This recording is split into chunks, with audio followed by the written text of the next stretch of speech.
میاشتې په مناسبت باندې یو دوه خبرې کوم او هغه دا چې تقریبا هر کال الحمدلله داسې د دې میاشتې په ابتدا کې د دې کال او د اسلامي کال لای متعلق څه خبره کېږي. د اسلامي کال او سن دا لومبنۍ میاشت ده محرم الحرام، او د دې وضع او شروع د حضرت سیدنا عمر فاروق رضی الله تعالی عنه نه شوې ده، او د الله شان دی د امیر المؤمنین عمر ابن خطاب رضی الله تعالی عنه د هغه وفات شهادت هغه مو د دې میاشتې او د کال په لومړۍ ورځ باندې شوې ده.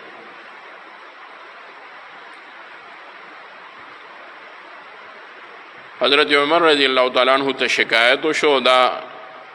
خبر ورته راورسېد چې عمال او ګورنران وایي چې موږ ته د حضرت عمر خطونه راځي، خو موږ د هغې په پته نه پوهېږو چې دا د کله نه راغلی دی، را روان شوی دی، څومره زوړ دی څومره نوی دی.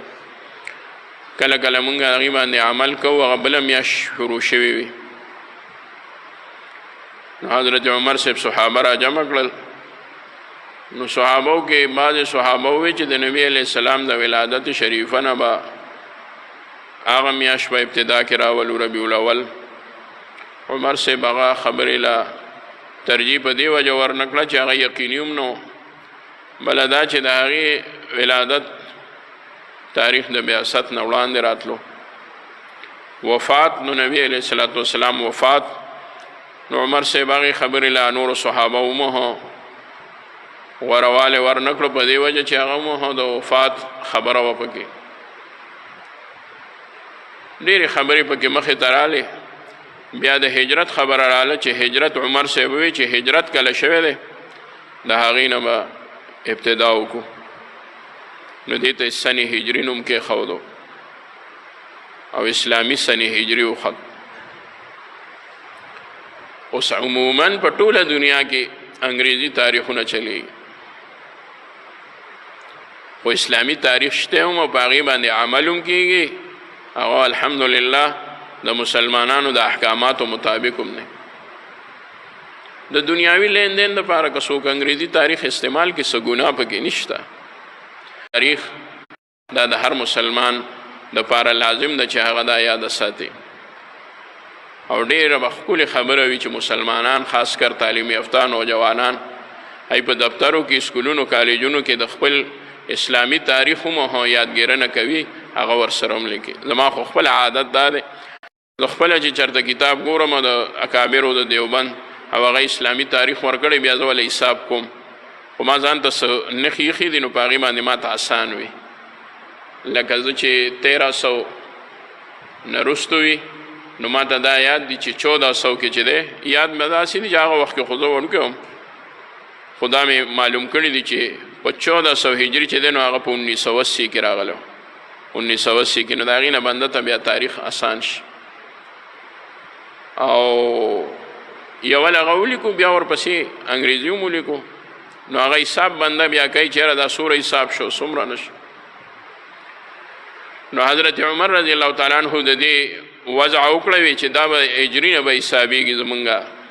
او هجري کې به مونږه محرم لومبنۍ میاشت دو، بیا چا ووی ذوالحجه پکار ده ځکه حاجیان پکې حج له تللی وي،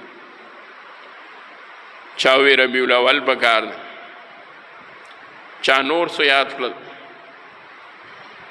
نو حضرت عمر رضی الله عنه فرمایل چې یاره هجري سن به د محرم نه شروع شي ځکه حاجیان د حج نه واپس شي او فارغ شي،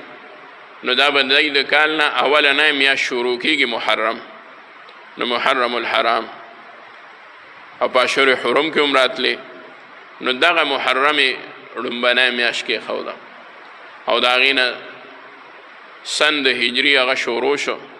او الحمدلله مسلمانانو کې د هغې رواج شته، په اسلامي ملکونو کې هم شته.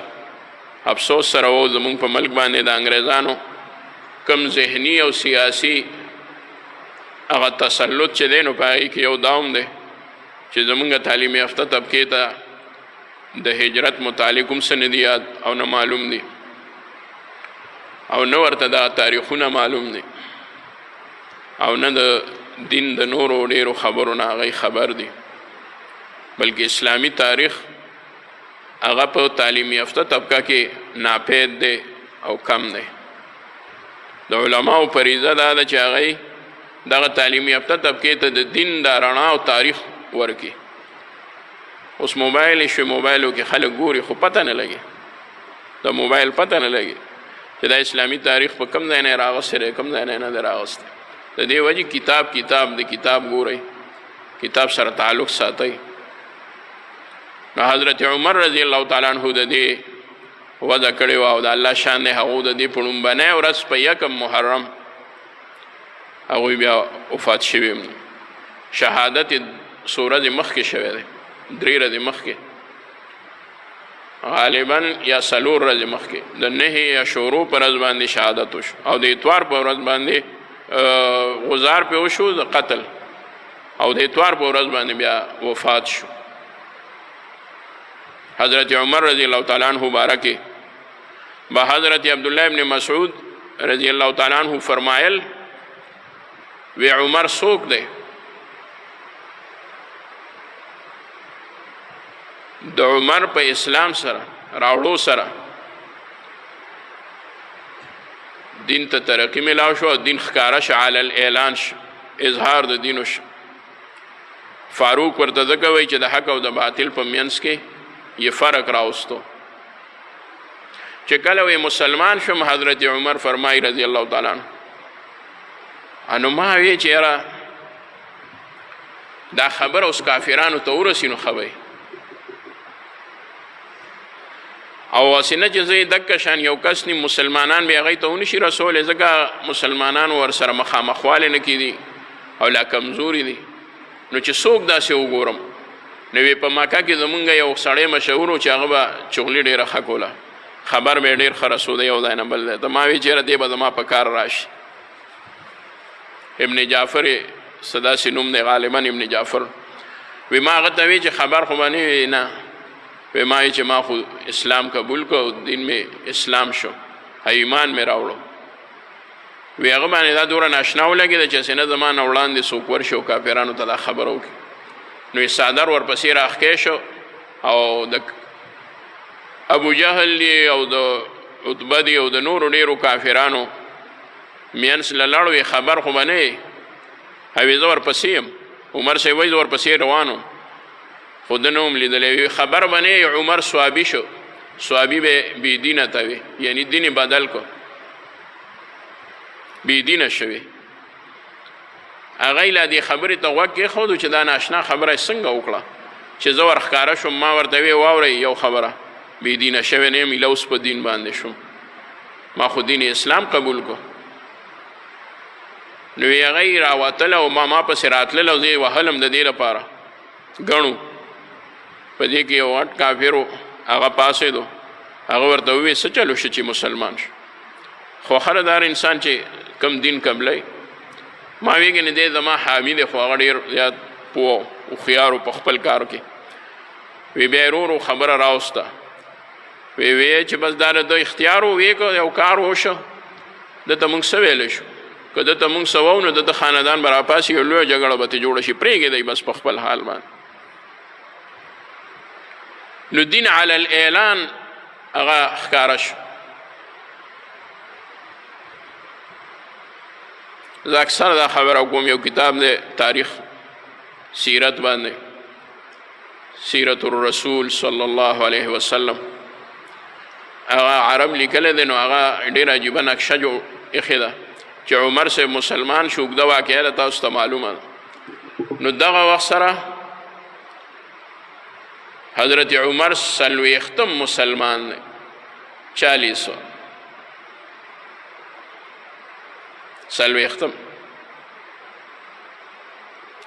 او د ولایت مراتب هم 40 دي ابدال به په امت کې 40 وي ما ته داسې ښکاري چې د ابدالو امیر او مشر په ولایت کې هغه حضرت عمر رضی الله تعالی عنہ دی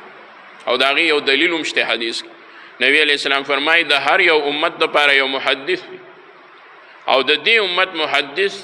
هغه حضرت عمر دی محدث نه مراد هغه څوک چې هغه ته الهام کېږي حضرت عمر ته به الهام کېدو د الهام نه انکار نه کېږي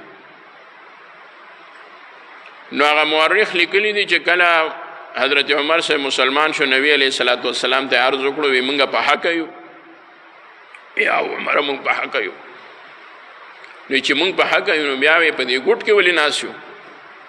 د دار ارقم کې ولې ناسیو د حضرت ارقم په کور کې ولې ناسیو اوس دې سفر کې هم د حضرت ارقم رضی الله تعالی عنہ په نوم چې کوم گیټ ته هغې خوا کې زه ډېر ودرېدم دی بالکل صفا ته د صفا ډیری ته مخامخ دی او په دغه ځای کې ورسره جوخته یو دروازه ده د هغې نوم دی بوابة النبي صلی الله علیه وسلم دا دروازه د نبی علیه الصلاة والسلام والا ده نبی علیه السلام به حرم ته په دې دروازه راته خوا کې د ابو جهل اپله بل طرف ته مروا طرف ته د ابو جهل کور اوس پکې لیټرینونه دي پښتانه ورته د ابو جهل ټاټای وایي هغه ځای چې دی نو هغه دی بل طرف ته دی نو غالب ګمان دا دی چې نبی علیه السلام به د ابو جهل او د دی نه په ډډه باندې راتلو نو حرم شریف ته به په دې لاره راتلو وی موږ په حقه یو یا نو وی بیا ولې دلته یو وی حکم وکړئ چې موږ بهر وځو نبی علیه السلام وی ښه ده نو هغه لیکلي دي چې حضرت عمر رضی الله تعالی عنہ چې دا ووی نو دوه کتاره جوړ شو دوه کتاره جوړ شو حضرت عمر رضی الله عنه هم په هغې کتارونو کې د څلوېښتو کسانو دوه کتاره د شلو کسانو جوړ شو د 19 کسانو کتار مخې ته حضرت حمزه را روان دی او د 19 کسانو د کتار مخې ته بل طرف ته حضرت عمر را روان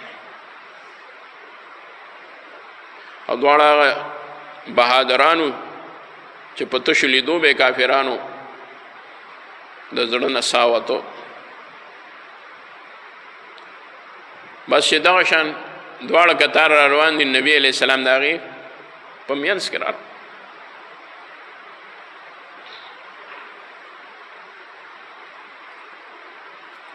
ډیر خوشاله حضرت بلال رضی الله تعالی عنہ ډیر د تیز आवाज خاوند نو نبی علیہ السلام ورته وی بلال ورشه اذان وکړه بلال کافرانو په منځ کې د مسلمانانو د غاړې نه لاړو د خانه کعبې د پاسه اذان وکړو دا ډومبنې په کعبه کې علی الاعلان اذان دی پوچت आवाज سره بهرحال حضرت عمر وی رضی الله تعالی عنہ اسلام چې دی نو دا د راړل د اسلام او د ایمان د دین دپاره لویه ترقي او اعلان شو اظهار شو او وی د حضرت عمر هجرت چې دی نو هغه د دین مدد دی نصرت دی او د حضرت عمر خلافت چې دی نو هغه د امت دپاره لوی رحمت دی لوی رحمت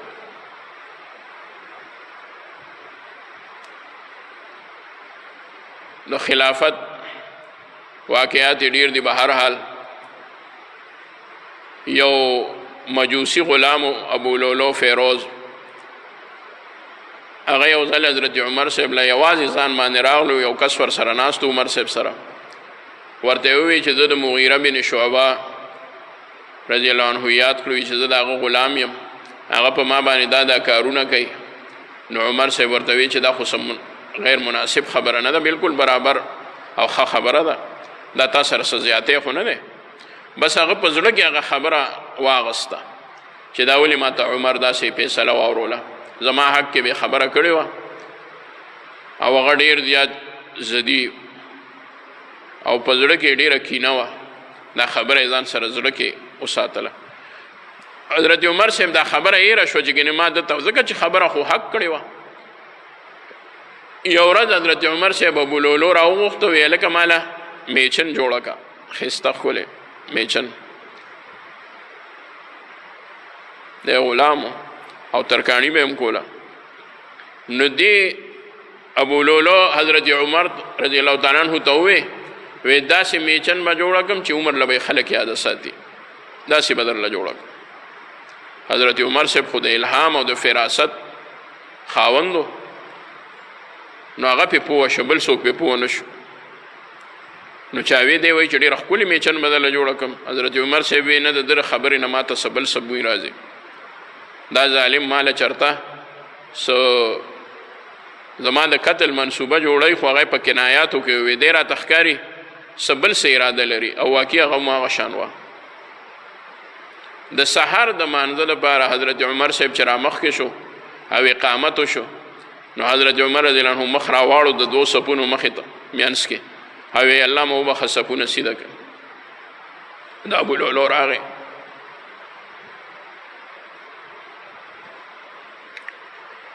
او په مراد رسول صلی الله علیه وسلم چې نبی علیہ السلام هغه د الله نه غوښته، اللهم اید الاسلام بعمر بن الخطاب خاصتا. یول به نبی علیہ الصلوۃ والسلام دا دعا کوله چې الله اللهم اهدی عمرین، اے الله هدایتو کې عمرین ته،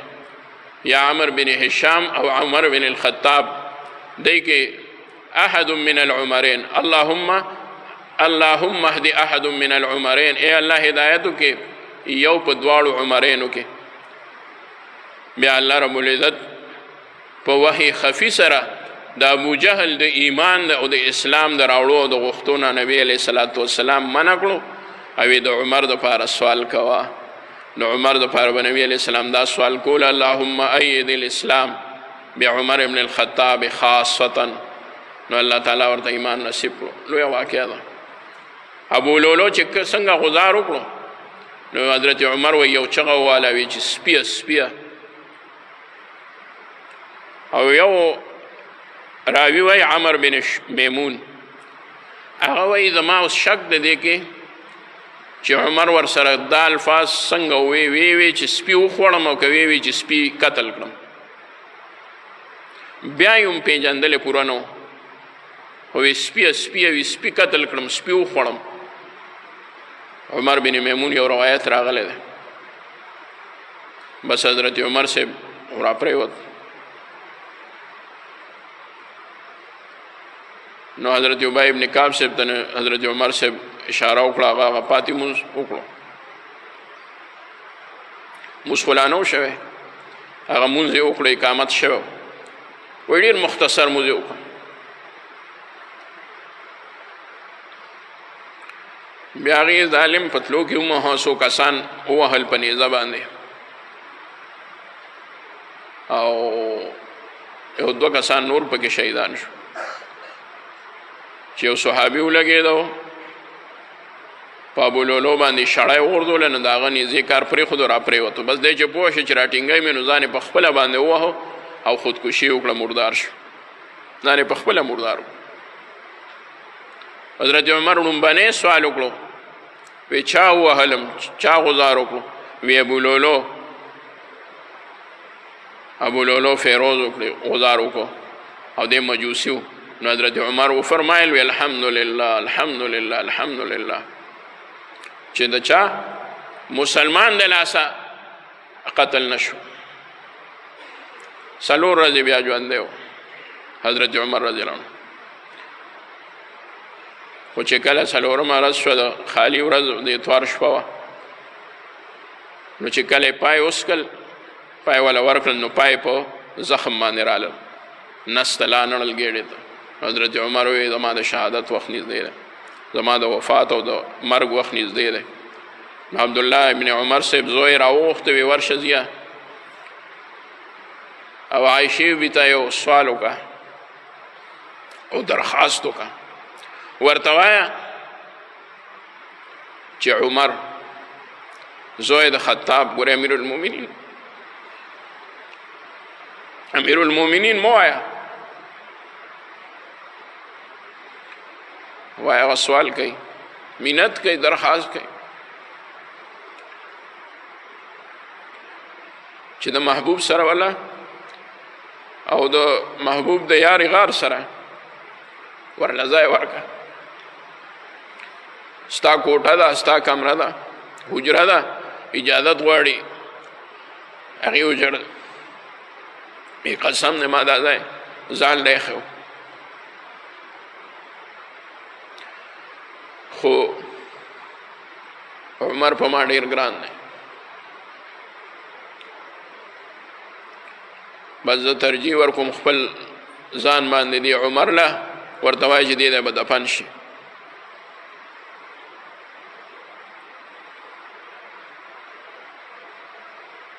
وی زویا عبدالله ابن عمر صاحب ته عمر صاحب وی زویا دا خو د اوس اجازت را واغست، دویم اجازت به زما دپاره هغه وخت کې اخلي کله چې زما کټ واخلی، تاسو تابوت مې واخلی، اول تکې مې بوځئ، نو د روزې مبارکې په خوا به مې تابوت کېدی، بیا به ور وډبوئ، اواز به وکئ چې مور بی عمر اجازت غواړي. عائشې بیوی اجازت ته ورته، حضرت عمر صاحب هلته کې دفن شو.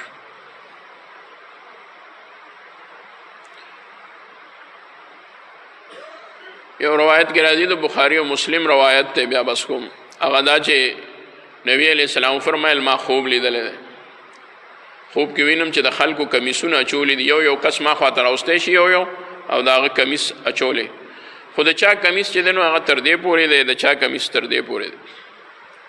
د چا کمیس دې سینې ته را رسېدلی دی، دومره لنډ دی، د چا لږ اوږد دی تر دې پورې دی. د عمر یې ماله راوستو، نو په دې خلکو کې د عمر کمیس دومره لوی چې په خپو کې ترې راښکی شو. نو صحابو سوال کوي یا رسول الله د دې کمیس نه مراد څه دی؟ نبي علیه السلام فرمایل د دې نه مراد دین دی، د چا دین دوره وي د چا دین دوره وي. د عمر دومره کامل او مکمل دین دی لکه چې د چا دومره کمیس اچولی چې د هغه په خپو کې راښکی شي.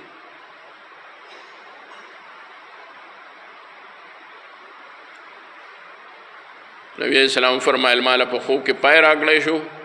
ما هغه پای وسکل تر دې پورې چې زما په نوکونو کې د هغه پایو د طاقت اثر ظاهر شو. رسول الله دا څه دي؟ وی علم دی. وی ما هغه پاتې پای عمر له ورکړل، هغه وسکل.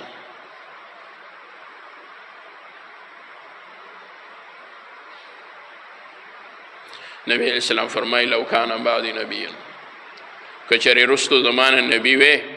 لکان عمر، نو هغه به عمر وی، خو نه زمانه رستو نبی شته. ورنه د دین علاوه په عمر کې د ولایت او په صحابیت کې د اعلی مرتبې ټولې نښې موجود دي. په دې ورځ باندې په یکم محرم لکه دلته پرون وه